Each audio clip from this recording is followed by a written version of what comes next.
ನಮಸ್ಕಾರ. ನನ್ನ ಹೆಸರು ಅರ್ಪಣಾ, ಫೌಂಡರ್ ಡೈರೆಕ್ಟರ್ ಆರ್ಯನ್ ಇನ್ಸ್ಟಿಟ್ಯೂಷನ್ ಇಂದ. ಸೊ ನಾಟ್ಯ ಮಯೂರಿ ಭಾಗ 1 ಹಿಂದೆ ರೆಕಾರ್ಡ್ ಮಾಡಿದ್ವಿ. ಸೊ ಡಿಸ್ಕ್ರಿಪ್ಷನ್ ಅದ್ರ ಬಗ್ಗೆ ಲಿಂಕ್ ನಾನು ಡಿಸ್ಕ್ರಿಪ್ಷನ್ ಅಲ್ಲಿ ಹಾಕಿದ್ದೀನಿ. ಸೊ ನೀವು ಅದನ್ನ ಓದ್ಕೊಂಡು ನೆಕ್ಸ್ಟ್ ಪಾರ್ಟ್ ನೀವು ನೋಡ್ಬೋದು. ಇನ್ನೊಂದೇನಂತ ಹೇಳಿದ್ರೆ, ಈಗ ನಾಟ್ಯ ಮಯೂರಿ ಭಾಗ 2ರಲ್ಲಿ ಏನಾಗುತ್ತೆ ಅಂತ ಹೇಳಿದ್ರೆ, ನಿಮಗೆ ಕನೆಕ್ಟಿವಿಟಿ ನಾಟ್ಯ ಮಯೂರಿ ಭಾಗ 1ರಿಂದ ಸಿಗುತ್ತೆ. ಸೊ ಮುಂದಿನ ವಿಡಿಯೋಸ್ಗೋಸ್ಕರ ಸಬ್ಸ್ಕ್ರೈಬ್ ಮಾಡಿ, ಲೈಕ್ ಮಾಡಿ, ಶೇರ್ ಮಾಡಿ. ಎಷ್ಟು ಚೆನ್ನಾಗಾಗುತ್ತೋ ಅಷ್ಟು ಚೆನ್ನಾಗಿ ಈ ವಿಡಿಯೋಯಿಂದ ಹೆಲ್ಪ್ ಆದ್ರೆ ಖುಷಿ ಆಗುತ್ತೆ. ಸೊ ನಾಟ್ಯ ಮಯೂರಿ ಭಾಗ 1ರಲ್ಲಿ ನಾವು ಅಬ್ಸರ್ವ್ ಮಾಡ್ದಂಗೆ, ಸೊ ಇಲ್ಲಿ ಶಾಂತಲೆ ನೃತ್ಯ ಮಾಡ್ತಾ ಇದ್ಲು. ಆ ಟೈಮಲ್ಲಿ ಮಾರಸಿಂಗಮ್ಮನವ್ರು ಬಂದ್ರು, ವಿಷ್ಣುವರ್ಧನ ಕೂಡ ಬಂದ್ರು. ಅವ್ರು ನೃತ್ಯ ನೋಡಿದ್ರು, ಅವ್ರಿಗೆ ಸಂತೋಷ ಆಯ್ತು. ವಿಷ್ಣುವರ್ಧನ ಯಾರು ಅಂತ ತಿಳ್ಕೊಂಡ್ರು. ಅವ್ರ ಮಧ್ಯಕ್ಕೆ ಒಂದು ಫೀಲಿಂಗ್ ಶುರುವಾಯ್ತು. ಅಲ್ಲಿಂದ ಪೂಜೆ ಆಯ್ತು. ಅವ್ರಿಗೆ ವಾಪಸ್ಸು ಅವ್ರ ಊರ್ ಕಡೆಗೆ ಹೊರಟಿದ್ದಾರೆ. ಈ ಸಿಚುವೇಶನ್ ಅಲ್ಲಿ ಈಗ ನೆಕ್ಸ್ಟ್ ಮುಂದಕ್ಕೆ ಕಂಟಿನ್ಯೂ ಆಗ್ಬೇಕು ಅಂತ ಹೇಳಿದ್ರೆ, ಅವ್ರು ಹೋಗ್ತಾ ಇರೋದ್ರಿಂದ ಭಾಗ 2ನೇ ಭಾಗ ಶುರು ಆಗುತ್ತೆ. ಸೊ 2ನೇ ಭಾಗದಲ್ಲಿ ಏನ್ ಬರ್ತಾ ಇದೆ ಅಂತ ಹೇಳಿದ್ರೆ, ಕಣ್ಮರೆಯಾಗುವವರೆಗೂ ಕುದುರೆಗಳನ್ನು ನೋಡುತ್ತಲೇ ನಿಂತಿದ್ದರು. ಕ್ರಮೇಣ ಅವು ಕಾಣದಾದವು. ಬರಿಯ ಧೂಳು ಭೂಮಿ ಆಕಾಶಗಳ ಮಧ್ಯೆ ಒಂದು ಕೆಂಪು ಕೋಟೆ ನಿರ್ಮಿಸಿತ್ತು. ಸೊ ಒಂದು ರೆಡ್ ಫೋರ್ಟ್ ಫಾರ್ಮೇಶನ್ ಆಗೋಗಿದೆ. ಕುದುರೆಗಳು ಅಷ್ಟು ಫಾಸ್ಟ್ ಆಗಿ, ಅಂದ್ರೆ ಹಾರ್ಸ್ ಅಷ್ಟು ಫಾಸ್ಟ್ ಆಗಿ ಹೋಗ್ತಾ ಇದೆ. ಆ ಕುದುರೆಗಳು ಧೂಳು ಕಣ್ಣಿಗೆ ಕಾಣಿಸ್ತಿದ್ದಂಗೆ ಆದ್ಮೇಲೂ ಅಲ್ಲಿ ಪೂರ್ತಿ ಒಂದು ರೆಡ್ ಫೋರ್ಟ್ ತರ ಧೂಳಿಂದ ಫಾರ್ಮ್ ಆಗಿದೆ. ಜನರೆಲ್ಲ ಒಬ್ಬೊಬ್ಬರಾಗಿ ಸರಿದರು. ಶಾಂತಲೆ ಮಾತ್ರ ಗೋಡೆಯ ಮೇಲೆ ಬರೆದ ಚಿತ್ರದಂತೆ ನಿಂತಿದ್ದಳು. ಎಲ್ಲರೂ ಅವ್ರವ್ರ ಮನೆ ಕಡೆ ಹೋದ್ರು. ಆದ್ರೆ ಶಾಂತಲೆ ಮಾತ್ರ ಅಲ್ಲೇ ಸ್ಟಿಲ್ ಆಗಿ ನಿಂತ್ಕೊಂಡಿದ್ದಾಳೆ. ಅವಳಿಗೆ ಕುದುರೆಗಳಾಗಲಿ ಅವುಗಳೆಬ್ಬಿಸಿದ ಧೂಳುಗಳಾಗಲಿ ಕಾಣಿಸುತ್ತಿರ್ಲಿಲ್ಲ. ಅವಳಿಗೆ ಯಾವ್ದ್ರ ಬಗ್ಗೆನೂ ಗಮನ ಇಲ್ಲ. ಅಲ್ಲಿ ಕುದುರೆಗಳು ಹೋಯ್ತು, ಅಲ್ಲಿ ಧೂಳು ಎದ್ದಿದೆ, ಯಾವ್ದ್ರ ಬಗ್ಗೆನೂ ಯೋಚನೆ ಇಲ್ಲ. ಆ ಧೂಳಿನ ಮಧ್ಯದಲ್ಲಿ ವಿರಾಜಮಾನವಾಗಿ ಬೆಳಗುತ್ತಿದ್ದ ಮಹಾಮೂರ್ತಿಯೊಂದು ಗೋಚರಿಸುತ್ತಿತ್ತು. ಅದನ್ನೇ ಕಣ್ತಣಿಯ ಮನತಣಿಯ ನೋಡುತ್ತಿದ್ದಳು. ಅವಳಿಗೆ ಕಾಣಿಸ್ತಾ ಇರೋದೇನು ಅಂತ ಹೇಳಿದ್ರೆ, ಅಲ್ಲಿ ಹೋಗ್ತಾ ಇರೋ ರಾಜ್ಕುಮಾರ ಒಂದು ಮಹಾಮೂರ್ತಿ ತರ ಅವಳಿಗೆ ಕಾಣಿಸ್ತಾ ಇದೆ. ಅದನ್ನೇ ತಂಪು ಆಗೋ ಹಾಗೆ, ಮನಸ್ಸು ತಂಪು ಆಗೋ ಹಾಗೆ ಅವಳು ನೋಡ್ತಾ ನಿಂತಿದ್ದಾಳೆ. ಇನ್ನು ಮನೆಗೆ ಹೋಗೋಣವೇ ಅಮ್ಮಾಜಿ ಎಂದು ಮಾರಸಿಂಗಮ್ಮಯ್ಯ ನುಡಿದಾಗಲೇ ಅವಳಿಗೆ ಎಚ್ಚರ. ಬೆಚ್ಚಿ ಬಿದ್ದ ಶಾಂತಲೆ ನುಡಿದಳು, ಆಗಲಿ ಅಪ್ಪಾಜಿ. ಸೊ ಈಗ ಮನೆ ಕಡೆ ಹೋಗೋಣ ಅಂತ ಹೇಳ್ಬಿಟ್ಟು ಅವ್ರಪ್ಪ ಯಾವಾಗ ಹೇಳಿದ್ರು ಅವಾಗ್ಲೇ ಅವಳಿಗೆ ಎಚ್ಚರ ಆಯ್ತು. ಅಯ್ಯೋ ನಾನು ಏನ್ ಯೋಚನೆ ಮಾಡ್ತಿದ್ದೀನಿ ಅಂತ ಹೇಳಿ, ಸರಿ ಅಂತ ಹೇಳಿ ಹೊರಟಾಗ ಕಾಲುಗಳು ಅರಮನೆ ಕಡೆಗೆ ತಿರುಗಿದವು. ಅವಳ ಕಾಲು ಅಂದ್ರೆ ಮನೆ ಕಡೆಗೆ ಅವರು ಹೋಗೋಕೆ ಶುರು ಮಾಡಿದ್ರು ಅಂತ ಹೇಳಿ ಈಗ ಹೇಳ್ತಾರೆ.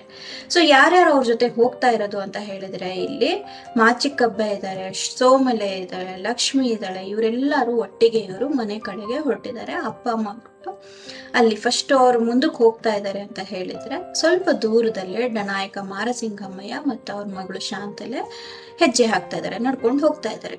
ಎಲ್ರು 4 ಹೆಜ್ಜೆ ಇಟ್ಟಿರ್ಲಿಲ್ಲ.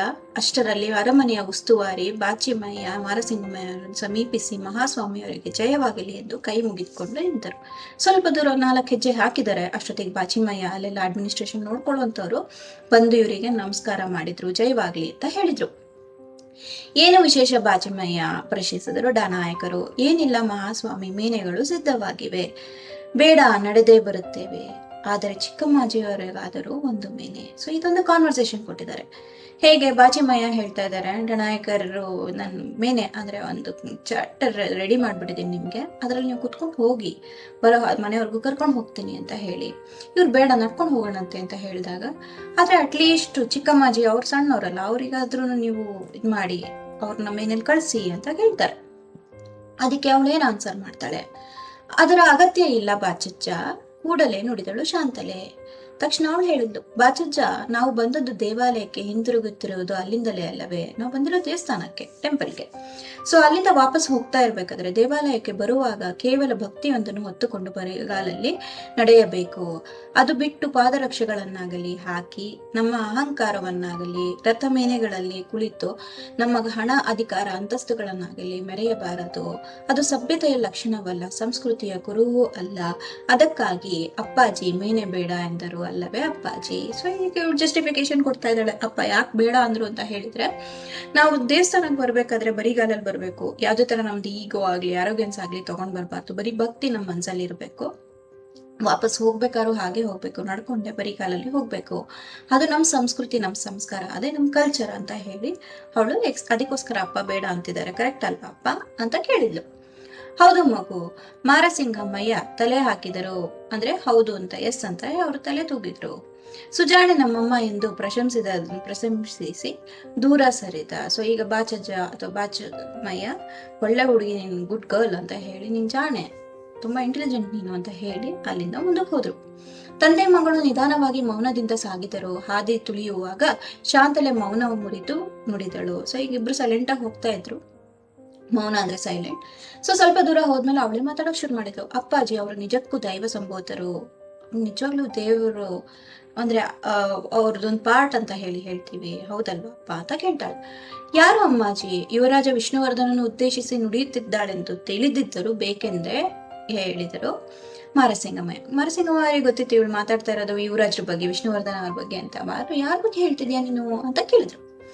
ಅವರೇ ಹೊಯ್ಸಲೇಶ್ವರರು ಅಪ್ಪಾಜಿ. ಸೊ ಹೊಯ್ಸಲೇಶ್ವರರ ಬಗ್ಗೆ ನಾನು ಮಾತಾಡ್ತಾ ಇದ್ದೀನಿ ಅಪ್ಪಾಜಿ, ವಿಷ್ಣುವರ್ಧನ ಅವ್ರ ಬಗ್ಗೆ ಹೇಳ್ತಾ ಇದ್ದೀನಿ. ಹೌದಮ್ಮ, ನಿನ್ನ ಮಾತುಗಳಲ್ಲಿ ಉತ್ಪ್ರೇಕ್ಷೆ ಇಲ್ಲ, ಏನ್ ಸೆಕೆಂಡ್ ಥಾಟ್ ಬಗ್ಗೆ ಯೋಚನೆ ಮಾಡಿದ್ರೆ ಇಲ್ಲ ಅಂತ ಹೇಳಕ್ಕೆ ಸಾಧ್ಯ ಇಲ್ಲ. ಶ್ರೀಮಾನ್ ಮಹಾವಿಷ್ಣುವೇ ವಿಷ್ಣುವರ್ಧನಾಗಿ ಹುಟ್ಟಿದ್ದಾನೆ ಅನ್ನಬೇಕು. ಹಾಗಿದ್ದರೆ ನಮ್ಮ ಯುವರಾಜರು ಅಮ್ಮಾಜಿ ನಿನ್ನನ್ನು ಎತ್ತಿ ಆಡಿಸಿದ ಈ ತೋಳುಗಳು ಯುವರಾಜ ವಿಷ್ಣುವರ್ಧನರನ್ನು ಆಡಿಸಿದೆ. ಸೊ ನಾನು ಬರೀ ನಿನ್ನನ್ನು ಬೆಳೆಸಿಲ್ಲ, ನಾನು ಸಣ್ಣ ಮಗುವಿಂದ ಯುವರಾಜರನ್ನು ನೋಡಿದ್ದೀನಿ. ಅವರು ಮಹಾವಿಷ್ಣು ಅಂದ್ರೆ ದೇವ್ರ ತರನೇ ಅವರು ವಿಷ್ಣುವರ್ಧನಾಗಿ ಹುಟ್ಟಿರ್ಬೇಕು ಅಂತ ಹೇಳ್ಬೋದು. ಅವ್ರು ಸಣ್ಣ ಮಗುವಿಂದ ನನ್ನ ತೋಳುಗಳಲ್ಲೇ ಬೆಳೆಸಿದ್ದೀನಿ. ಅವ್ರು ಸಣ್ಣವರಿದ್ದಾಗ ನಾನು ಏನಾದ್ರು ಒಂದು ರಾಜಾಡಳಿತದ ಬಗ್ಗೆ ಕಾರಣಕ್ಕೋಸ್ಕರ ನಾನು ಅವ್ರ ದ್ವಾರ ಸಮುದ್ರಕ್ಕೆ ಹೋದಾಗೆಲ್ಲಾನು ಅವ್ರನ್ನ ನೋಡಿದ್ದೀನಿ. ಅವ್ರು ಹೆಂಗೆ ನಾನು ಆಟ ಆಡ್ಸಿದ್ದೀನೋ ಅವ್ರನ್ನ ಆಡಿ ಪಾಡಿಸಿ ನಾನು ಬೆಳೆಸಿದ್ದೀನಿ. ನನ್ಗೆ ಹಂಗಾಗಿ ಅವ್ರ ಬಗ್ಗೆ ವಾತ್ಸಲ್ಯ ಇತ್ತು. ಈಗ ಅದು ಗೌರವ ಅಂದ್ರೆ ರೆಸ್ಪೆಕ್ಟ್ ಆಗಿ ತಿರುಗಿದೆ. ಅವ್ರ ಮುಂದಕ್ಕೆ ರಾಜ ಆಗಿ ಆದ್ಮೇಲೆ ಸಹಜವಾಗಿ ನನಗೆ ಅವ್ರ ಬಗ್ಗೆ ಭಕ್ತಿ ಬರುತ್ತೆ, ಕರೆಕ್ಟ್ ತಾನೆ ಅಂತ ಹೇಳ್ತಾರೆ. ಸಹಜವೇ ಅಪ್ಪಾಜಿ, ಆದರೆ ಅವಳಿಗೇನೋ ಒಂದು ಕ್ವಶನ್ ಬಂತು. ಅದೇನು ನಿಜ, ಆದ್ರೆ ಏನಮ್ಮ ಸಂದೇಹ, ಏನ್ ಸಸ್ಪೆಕ್ಟ್ ಮಾಡ್ತಾ ಇದೀಯಾ? ಇವರಿನ್ನು ಚಕ್ರವರ್ತಿಗಳಾಗಿಲ್ಲವೇ ಅಪ್ಪಾಜಿ? ಯಾಕೆ ಇವನನ್ನು ರಾಜ ಆಗಿಲ್ವಾ? ಇಲ್ಲ, ಹಾಗಾದರೆ ನಿನಗೆ ವಿಚಾರ ತಿಳಿಯೋದು, ನಿಂಗೆ ಮೋಸ್ಟ್ಲಿ ಇನ್ಫಾರ್ಮೇಶನ್ ಗೊತ್ತಿಲ್ಲ ಅನ್ಸುತ್ತೆ. ಏಕೆಂದರೆ ಚಿಕ್ಕನಿಂದಲೂ ನೀನು ವಿದ್ಯೆ ಕಲಿಯುವುದಕ್ಕಾಗಿ ಬಳ್ಳಿಗಾವಿಯ ವಿದ್ಯಾಪೀಠದಲ್ಲಿ ನಿಂತು ಬಿಟ್ಟೆ. ದ್ವಾರ ಸಮುದ್ರದ ಹೊಯ್ಸಳರ ಇತಿಹಾಸ ಸ್ಪಷ್ಟ ತಿಳಿದಿಲ್ಲ ಅನಿಸುತ್ತದೆ. ನೀನ್ ಸಣ್ಣೋಳಿಂದ ನೀನು ಓದಿರೋದು, ಇದು ನೆನ್ಪಿಟ್ಕೊಳ್ಳಿ, ಅವಳೆಲ್ಲ ಓದಿದ್ದು ಬಳ್ಳಿಗಾವಿಯ ವಿದ್ಯಾಪೀಠದಲ್ಲಿ ಓದಿರೋದು. ಸೊ ನಾನು ಲಾಸ್ಟ್ ಇದ್ರೊಳಗು ಹೇಳ್ದಂಗೆ ಎಲ್ಲಾ ಕ್ಯಾರೆಕ್ಟರಿಸ್ಟಿಕ್ಸ್ ಲಿಸ್ಟ್ ಮಾಡಿ ಅವ್ರಿಗೆ ಯಾವ ತರ ಕನೆಕ್ಟಿವಿಟಿ, ಅವ್ರು ಯಾವ ಪ್ಲೇಸ್ ಅಲ್ಲಿ ಇದ್ರು, ಅವ್ರು ಯಾವ ಪ್ಲೇಸ್ ಅಲ್ಲಿ ಓದಿದ್ರು, ಈ ತರ ಒಂದು ಪೂರ್ತಿ ಫ್ಲೋ ಚಾರ್ಟ್ ಮಾಡಿಟ್ಕೊಂಡ್ರೆ ಕನ್ಫ್ಯೂಷನ್ಸ್ ಆಗಲ್ಲ. ಈ ರಿಲೇಶನ್ಶಿಪ್ ಗೊತ್ತಾದ್ರೆ ನೀವು ಕ್ಲಾರಿಟಿ ನಿಮಗೆ ಬರುತ್ತೆ, ಸ್ಟೋರಿ ಅರ್ಥ ಆಗಿರುತ್ತೆ, ಆರಾಮಾಗಿ ಬರಿಬಹುದು. ಯೂಶಲಿ ಮಿಸ್ ಆಗೋದು ಪ್ಲೇಸಸ್ ಅಥವಾ ಅವ್ರ ಹೆಸರುಗಳು, ಆ ಕನೆಕ್ಟಿವಿಟಿ. ಸೊ ಮೇಕ್ ಶೋರ್ ಒಂದು ಫ್ಲೋ ಚಾರ್ಟ್ ರೆಡಿ ಮಾಡ್ಕೊಂಡು ಯಾರಿಗೆ ಯಾವ ತರ ಕನೆಕ್ಟ್ ಆಗಿದ್ದಾರೆ, ಯಾವ ಪ್ಲೇಸಿಗೆ ಬಿಲಾಂಗ್ ಆಗ್ತಾರೆ ಅನ್ನೋದನ್ನ ಬರ್ದಿಟ್ಕೊಳ್ಳಿ. ಸೊ ವಿದ್ಯಾಪೀಠ ಬಳ್ಳಿಗಾವಿಲಿ ಇವಳು ಓದಿರೋದು, ನೀನು ಅಲ್ಲಿದ್ದರಿಂದ ದ್ವಾರ ಸಮುದ್ರದ ಬಗ್ಗೆ ನಿಂಗೆ ಅಷ್ಟು ಇನ್ಫಾರ್ಮೇಶನ್ ಗೊತ್ತಿಲ್ಲ ಅಂತ ಅವರು ಹೇಳಕ್ ಶುರು ಮಾಡಿದ್ರು. ಇಲ್ಲ ಅಪ್ಪಾಜಿ, ಹೊಯ್ಸಳರ ಪ್ರಾಚೀನ ಇತಿಹಾಸ ಗೊತ್ತಿದೆ. ಹಾಗಾದರೆ ಹೊಯ್ಸಳೇಶ್ವರ ಎರೆಂಗರನ್ನು ಕೇಳಿಬಲ್ಲೆ ಅಷ್ಟೇ. ನಿನ್ಗೆ ಹೊಯ್ಸಳ ಇತಿಹಾಸ ನನಗೆ ಗೊತ್ತಪ್ಪ ಅಂತ ಹೇಳ್ತಾಳೆ. ಯಾಕಂದ್ರೆ ಅವಳು ಕಾಲೇಜಲ್ಲಿ ಸ್ಕೂಲಲ್ಲೆಲ್ಲ ಹೇಳ್ಕೊಡಿರ್ತಾಳೆ. ಸೊ ಆದ್ರೆ ಹಾಗಾದ್ರೆ ನಿನಗೆ ಎರೆಂಗರ್ ಬಗ್ಗೆ ಗೊತ್ತಾ ಅಂತ ಹೇಳಿದ್ರೆ, ಕೇಳಿದ್ದೀನಿ ನಾನು ಅವ್ರ ಬಗ್ಗೆ ಅಂತ ಹೇಳ್ತಾಳೆ. ಅವರಿಗೆ ಬಲ್ಲಾಳ, ವಿಷ್ಣು, ಉದ್ಯಾದಿತ್ಯರೆಂದ್ರು 3 ಮಕ್ಕಳು. ಸೊ ಇವರು ಫ್ಯಾಮಿಲಿ ಹಿಸ್ಟ್ರಿ ಹೇಳ್ತಾ ಇದ್ದಾರೆ. ಎರೆಂಗರ್ ಅಪ್ಪ ಸೊ ಏಚಲಾದೇವಿ, ಈ ನೆಕ್ಸ್ಟ್ ಲೈನ್ ಅಲ್ಲಿ ಬರುತ್ತೆ, ಅವ್ರ ತಾಯಿ ಏಚಲಾದೇವಿ ಅಲ್ಲವೇ ಅಪ್ಪಾಜಿ? ಹೌದು, ಅವ್ರ ರಾಜಮಾತೆ ಅಂತ ಹೇಳ್ತಾರೆ. ಸೊ ಈಗ ಅಪ್ಪ ಎರೆಂಗರ್, ಅಮ್ಮ ಏಚಲಾದೇವಿ, ಅವರಿಗೆ 3 ಜನ ಮಕ್ಕಳು, ಬಲ್ಲಾಳ, ವಿಷ್ಣುವರ್ಧನ, ಉದ್ಯಾದಿತ್ಯ. ಸೊ ಇವ್ರು 5 ಜನ ಅಂತೂ ಒಂದು ಫ್ಯಾಮಿಲಿ. ಸೊ ಈಗ ರಾಜಮಾತೆಯಾಗಿ ಉಳಿದಿರುವಂತದ್ದು ಅಲ್ಲಿರೋದು ಏಚಲಾದೇವಿ ಅಂತ ಹೇಳ್ತಾರೆ. ಎರೆಂಗರ್ ಅವರು ಹೊಯ್ಸಳಲ್ಲಿ ತುಂಬಾ ಪ್ರಸಿದ್ಧರೆಂದು ನನ್ನ ವಿದ್ಯಾಗುರುಗಳಾದ ಶ್ರೀ ಚಂದ್ರಕೀರ್ತಿ ಭಟ್ಟಾರಕರು ಹೇಳುತ್ತಿದ್ದರು. ಹೌದೇ ಅಪ್ಪಾಜಿ? ಸೊ ಇವ್ರ ಗುರುಗಳ ಹೆಸರು ಕೂಡ ಕೊಟ್ಟಿದ್ದಾರೆ, ಅಂಡರ್ಲೈನ್ ಮಾಡಿ ಇಟ್ಕೊಳ್ಳಿ. ಶ್ರೀ ಚಂದ್ರಕೀರ್ತಿ ಭಟ್ಟಾರಕರು ಅವ್ರ ಗುರುಗಳು, ಅಂದ್ರೆ ಶಾಂತಲೆ ಗುರುಗಳು. ಅವ್ರು ಇವ್ರ ಫ್ಯಾಮಿಲಿ ಬಗ್ಗೆ ಆಲ್ರೆಡಿ ಹೇಳಿದ್ದಾರೆ. ರೆಂಗರ್ ಬಗ್ಗೆನೂ ಅಷ್ಟೇ, ಹೊಯ್ಸಳೇಶ್ವರಲ್ಲಿ ಗ್ರೇಟೆಸ್ಟ್ ವ್ಯಕ್ತಿ ಇವರು ಅಂತ ಹೇಳಿದ್ದಾರೆ. ಹೌದು, ಅವರು ತುಂಬಾ ಸ್ವತಂತ್ರ ವ್ಯಕ್ತಿ.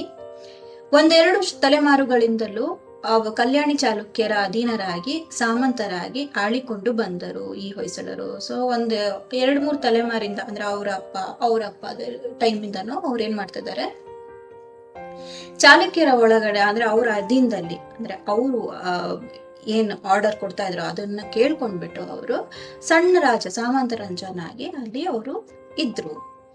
ಆದ್ರೆ ಎರೆಂಗರಿಗೆ ಅದು ಸರಿ ಬೀಳಲಿಲ್ಲ. ಎರೆಂಗರಿಗೆ ಇದಿಷ್ಟ ಆಗ್ಲಿಲ್ಲ. ನಾವೆಲ್ಲಾನು ಸ್ಟ್ರೆಂತ್ ನಮಗಿದ್ರು ನಾವ್ ಯಾಕೆ ಬೇರೆಯವ್ರ ಅಂಡರ್ ಇರ್ಬೇಕು ಅಂತ ಹೇಳಿ ಅವರು ಸ್ವತಂತ್ರ ಆಗಕ್ಕೆ ಇಷ್ಟಪಟ್ರು, ಇಂಡಿಪೆಂಡೆಂಟ್ ಆಗಕ್ಕೆ ಇಷ್ಟಪಟ್ರು. ಚಾಲುಕ್ಯರಿಗೆ ಕಪ್ಪ ಸಲ್ಲಿಸಲಿಲ್ಲ. ಅವ್ರಿಗೇನೋ ಈ ತರ ಟ್ಯಾಕ್ಸೇಷನ್ ತರ ಇತ್ತು, ಆವಾಗ ಕಪ್ಪ ಅಂತ ಕರೀತಿದ್ರು. ಸೊ ಆ ತರದ್ದೇನೋ ಅವ್ರಿಗೆ ಎಕ್ಸ್ಟ್ರಾ ಅಮೌಂಟ್ ಕೊಡ್ಲಿಲ್ಲ. ದಂಡೆತ್ತಿ ಬಂದರ ಅವರ ಸೇನೆಯನ್ನು ಸದೆಬಡಿದು ಸ್ವತಂತ್ರವಾದ ಹೊಯ್ಸಳ ಸಾಮ್ರಾಜ್ಯವನ್ನು ಸ್ಥಾಪಿಸಿದರು.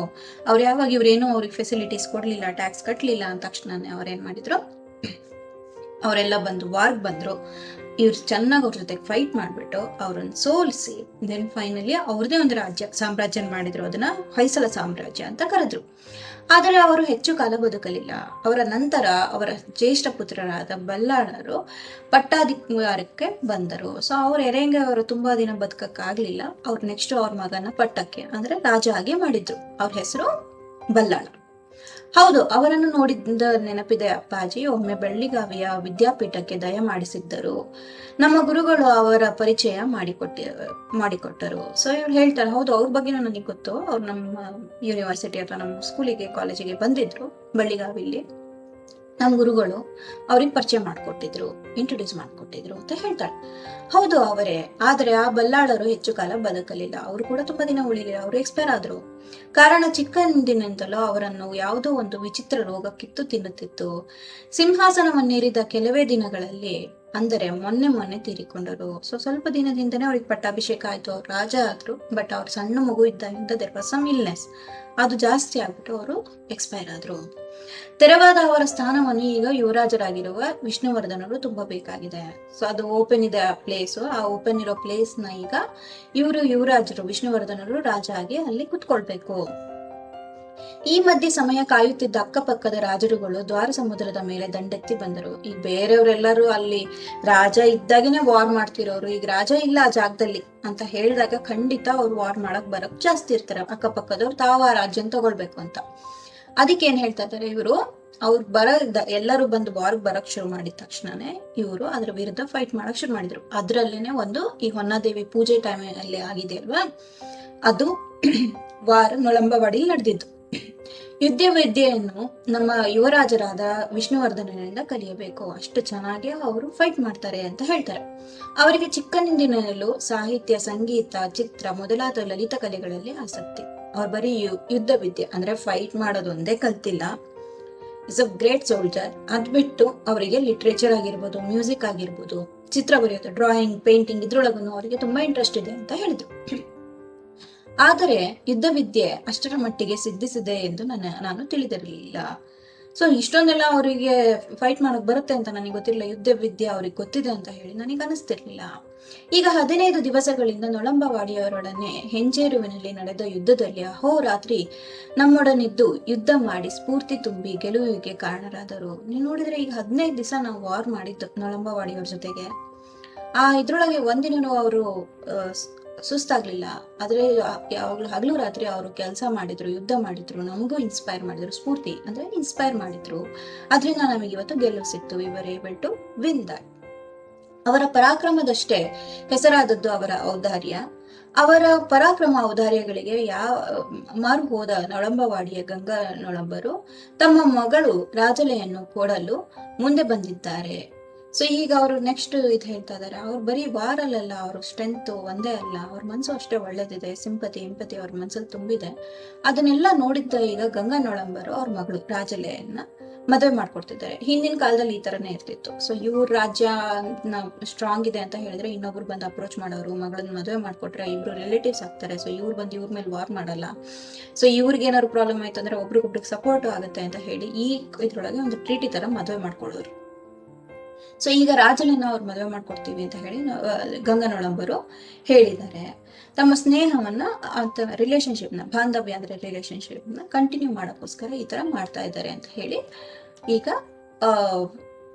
ಯಾರು ಮಾರಸಿಂಗಮ್ಮಯ್ಯ ಅವರು ಎಕ್ಸ್ಪ್ಲನೇಷನ್ ಕೊಟ್ಟರು. ಸೊ ಮುಂದಿನ ಪೇಜಲ್ಲಿ ತುಂಬಾ ಸಂತೋಷ ಅಪ್ಪಾಜಿ. ರಾಜಸೂತ್ರವನ್ನು ಹಿಡಿದವರು ವ್ಯಕ್ತಿ ಸಾಧಾರಣ ಆದರೆ ಸಾಧ್ಯವಿಲ್ಲ. ಸೊ ಸಿಂಪಲ್ ಆಗಿರೋರು ರಾಜ ಕಷ್ಟ ಆಗತ್ತೆ. ಸೊ ಸರ್ವಜ್ಞ ಆಗಬೇಕು, ಎಲ್ಲದ್ರ ಬಗ್ಗೆನೂ ತಿಳ್ಕೊಂಡಿರ್ಬೇಕು ಅವರು. ಅಂತಹ ಅರ್ಹತೆ ವಿಷ್ಣುವರ್ಧನರಿಗೆ ಅನಿಸುತ್ತದೆ. ಅಂತ ಯೋಗ್ಯತೆ ಅಥವಾ ಅವರಿಗೆ ಅಷ್ಟು ಕೆಪಾಸಿಟಿ ವಿಷ್ಣುವರ್ಧನ ಇದೆ ಅಂತ ನೀವೆಲ್ಲ ಹೇಳಿದ್ಮೇಲೆ ನಂಗೆ ಗೊತ್ತಾಗ್ತಿದೆ. ಆದ್ರೆ ಅವಳ ನೆಕ್ಸ್ಟ್ ಕ್ವಶನ್ ಉದಯಾದಿತ್ಯರು. ಸೊ ಅವ್ರ ತಮ್ಮ ಇದ್ದಾರೆ ಅಂದ್ರೆ ಉದಯಾದಿತ್ಯ ಅವ್ರು ಏನ್ ಮಾಡ್ತಾ ಇದ್ದಾರೆ ಅಂತ ನೆಕ್ಸ್ಟ್ ಕ್ವಶನ್ ಕೇಳಿದ್ರು. ಅವರಿನ್ನೂ ಚಿಕ್ಕವರು ಅಮ್ಮಾಜಿ. ಈಗ ಅವರಿಗೆ ಸುಮಾರು 7-8 ವರ್ಷಗಳ ಬೇಕು. ಅರಮನೆಯಲ್ಲೇ ಇದ್ದಾರೆ. 7-8 ವರ್ಷ ಸಣ್ಣವರಷ್ಟೇ. ಅರಮನೆಯಲ್ಲೇ ಇದ್ದಾರೆ. ವಿದ್ಯಾಭ್ಯಾಸಂಗ ಅಲ್ಲೇ ನಡೆಯುತ್ತಿದೆ, ಅವ್ರದ್ದು ಎಜುಕೇಶನ್ ಅಲ್ಲೇ ನಡೀತಾ ಇದೆ ಅರಮನೆ ಒಳಗಡೆಗೆ ಅಂತ ಎಕ್ಸ್ಪ್ಲನೇಷನ್ ಕೊಟ್ರು. ಮಾತು ಬಿಸಿಲನ್ನು ದಾರಿಯನ್ನು ಮರೆಸಿತ್ತು. ಇಷ್ಟೊಂದೆಲ್ಲ ಅವ್ರು ಡಿಸ್ಕಷನ್ ಮಾಡೋಷ್ಟೊತ್ತಿಗೆ ಬಿಸಿಲು ಅವ್ರದ್ದು ಈ ದಾರಿ ಎಷ್ಟು ದೂರ ನಡ್ಕೊಂಡ್ ಬಂದಿರೋದೆಲ್ಲ ಮರ್ತು ಹೋಗ್ಬಿಡ್ತು. ಅಷ್ಟು ಡಿಸ್ಕಷನ್ ಆಯ್ತು. ಬಹು ಬೇಗ ಮನೆ ಸಿಕ್ಕಿದೆ ಅಂತೆ ಭಾಸವಾಯಿತು. ಎಷ್ಟು ಬೇಗ ಬಂದ್ವಿ ಮನೆಗೆ ಅಂತ ಫೀಲ್ ಆಗ್ತಾ ಇದೆ. 15 ದಿನಗಳ ಸತತ ಯುದ್ಧದಿಂದ ಆಯಾಸಗೊಂಡಿದ್ದ ಢನಾಯಕ ಮಾರಸಿಂಗಮ್ಮಯ್ಯನವರು ವಿಶ್ರಾಂತಿಗೆ ನಡೆದರು. ಸೊ ತುಂಬಾ ಸುಸ್ತಾಗಿತ್ತು. 15 ದಿನ ವಾರ್ ನಡೆದಿದೆ. ಸೊ ಈಗ ಅವರು ಸಾಕಾಗಿದೆ ಅಂತ ಹೇಳ್ಬಿಟ್ಟು ಅವರು ವಿಶ್ರಾಂತಿ ಅಂದ್ರೆ ರೆಸ್ಟ್ ಮಾಡೋಕ್ಕೆ ಹೋದ್ರು. ಇದು ಭಾಗ 2. ಸೊ ಓವರ್ ಆಲ್ ನಾವು ಮತ್ತೆ ರಿವೈಸ್ ಮಾಡ್ಕೊಳ್ಬೇಕು ಅಂತ ಹೇಳಿದ್ರೆ, ಫಸ್ಟ್ ಪಾರ್ಟ್ ಅಲ್ಲಿ ಶಾಂಕರ ನೃತ್ಯ ಮಾಡ್ತಿರ್ಬೇಕಾದ್ರೆ ಢನಾಯಕ ಮಾರಸಿಂಗಮ್ಮಯ್ಯ ಮತ್ತೆ ವಿಷ್ಣುವರ್ಧನರ ಎಂಟ್ರಿ, ಅವರು ನೋಡೋದು, ಅವ್ರ ನೃತ್ಯನ ಇಷ್ಟಪಡುವಂಥದ್ದು, ಅದಾದ್ಮೇಲೆ ಇವಳಿಗೂ ಅವ್ರ ಬಗ್ಗೆ ಅಟ್ರಾಕ್ಷನ್ ಬರುವಂಥದ್ದು, ಅದಾದ್ಮೇಲೆ ಪೂಜೆ ನಡೆಯುತ್ತೆ. ಪೂಜೆ ನಡೆದ್ಮೇಲೆ ಅಲ್ಲಿಂದ ಅವ್ರು ಪೂಜೆ ಮುಗಿಸ್ಕೊಂಡು ಹೊರಟ ಮೇಲೆ ಸೆಕೆಂಡ್ ಭಾಗ ಶುರುವಾಗುತ್ತೆ. ಸೆಕೆಂಡ್ ಭಾಗ 2ನೇದರಲ್ಲಿ ಏನಾಗುತ್ತೆ ಅಂತ ಹೇಳಿದ್ರೆ, ಅವಳು ಅವ್ರ ಬಗ್ಗೆ ಎಷ್ಟು ಅಟ್ರಾಕ್ಷನ್ ಬಂದಿರುತ್ತೆ ಅಂತ ಹೇಳಿದ್ರೆ, ಅವ್ರು ಹೋಗೋ ದಾರಿನೇ ನೋಡ್ತಾ ಇರ್ತಾಳೆ. ಅಷ್ಟೊತ್ತಿಗೆ ಅವ್ರ ಅಪ್ಪ ಬಂದು ಅವ್ರ ಮನೆ ಕಡೆ ಕರ್ಕೊಂಡು ಹೊರಡ್ತಾರೆ. ಅಲ್ಲಿ ಅವ್ರ ಬಗ್ಗೆ ಫುಲ್ ಫ್ಯಾಮಿಲಿ ಹಿಸ್ಟ್ರಿ ಬರುತ್ತೆ. ಸೊ ಫಸ್ಟ್ ನೆನ್ಪಿಟ್ಕೊಳ್ಬೇಕಾಗಿರೋದು, ಶಾಂತಲೆ ಓದಿರೋದು ಬಳ್ಳಿಗಾವಿ ವಿದ್ಯಾಪೀಠದಲ್ಲಿ. ಅವಳ ಎಜುಕೇಶನ್ ಕಂಪ್ಲೀಟ್ ಆಗಿ ಅವಳು ಈಗ ಊರಿಗೆ ವಾಪಸ್ ಬಂದಿದ್ದಾಳೆ. ಸೊ ಈ ಕಡೆಗೆ ನೋಡಿದ್ರೆ ಇವರು ದ್ವಾರ ಸಮುದ್ರದವರು. ದ್ವಾರ ಸಮುದ್ರದಲ್ಲಿ ಅಪ್ಪ ಅಮ್ಮನ ಹೆಸರು ಎರೇಂಗರ್, ಅಮ್ಮನ ಹೆಸರು ಏಚಲಾದೇವಿ. ಸೊ ಅವ್ರ ಅಪ್ಪ ಅಮ್ಮ ಅಂದ್ರೆ ಇಬ್ರು ಎರೇಂಗರ್ ಮತ್ತೆ ಏಚಲಾದೇವಿ ಮಕ್ಕಳು. ಸೊ ಯಾರ್ಯಾರು? Ballala, Vishnu, Udayaditya. So Ballala already expire ಆಗಿದ್ದಾರೆ, ಎರೇಂಗರ್ ಎಕ್ಸ್ಪೈರ್ ಆಗಿದ್ದಾರೆ. ಸೊ ಅದ್ರ ನೆಕ್ಸ್ಟ್ ಸ್ಟೋರಿ ಬರ್ತಾ ಇರೋದು ವಿಷ್ಣುವರ್ಧನ ಅವರು. ಅವ್ರ ಬಗ್ಗೆ ಎಷ್ಟು ಅಂದ್ರೆ ಬರೀ ಇದೊಂದೇ ಅಲ್ಲ, ಯುದ್ಧ ಮಾಡೋದೊಂದೇ ಗೊತ್ತಿಲ್ಲ ಅವರಿಗೆ. ಅವ್ರ ಬಗ್ಗೆ ಆರ್ಟ್ ಆಗಿರ್ಬೋದು ಅಥವಾ ಲಿಟ್ರೇಚರ್ ಅಲ್ಲಿ ಆಗಿರ್ಬೋದು, ಮ್ಯೂಸಿಕಲ್ ಆಗಿರ್ಬೋದು, ಎಲ್ಲದರಲ್ಲೂ ಅವ್ರು ಪರ್ಫೆಕ್ಟ್ ಅಂತ ಹೇಳಿ ಎಕ್ಸ್ಪ್ಲನೇಷನ್ ಸಿಗುತ್ತೆ. ಉದಯಾದಿತ್ಯ ಸಣ್ಣ ಹುಡುಗ, 7-8 ವರ್ಷದವನು ಅಷ್ಟೇ. ಅವನಿಗೆ ಎಜುಕೇಶನ್ ತಗೊಳ್ತಾ ಇದ್ದಾನೆ ಅರಮನೆ ಒಳಗಡೆಗೆ. ಈಗ ಅರಮನೆ ಒಂದು ಪೂರ್ತಿ ಅಡ್ಮಿನಿಸ್ಟ್ರೇಷನ್ ನೋಡ್ಕೊಳ್ತಾ ಇರೋದು ಏಚಲಾದೇವಿಯವರು. ಇದು ಭಾಗ 2ರಲ್ಲಿ ಬರುವಂಥದ್ದು. ಓಕೆ, ಸೊ ನೆಕ್ಸ್ಟ್ ಪಾರ್ಟಿಗೆ, as I told, subscribe, like, share. I'll be in touch with you. Thank you.